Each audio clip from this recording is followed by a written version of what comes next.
The next book I want to talk about is Galapagos by Kurt Vonnegut. I love Kurt Vonnegut. Let me get that out of the way. Slaughterhouse-Five is one of my favorite books ever, bar none.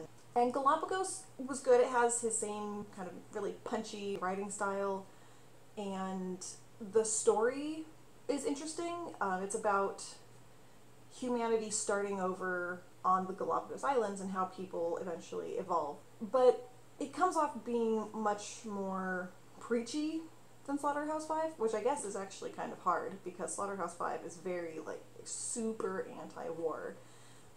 But I think that the fantasy elements in Slaughterhouse-Five are much more well fleshed out, and Slaughterhouse-Five has this really great disconnect between what you know to be real, the Dresden fire bombings, and what seems like it could conceivably be real, you know, Billy's experiences, and what is written as real but is difficult to believe, like, you know, Billy's getting abducted by aliens. Whereas Galapagos, the fantasy elements they're important, but it's very flat. The way that the narrator, who is actually the fantasy element, the way that the narrator is written is a little more flat. Vonnegut tries to kind of flesh him out towards the end by giving him backstory. It wasn't very successful, in my opinion. You don't really care about the narrator.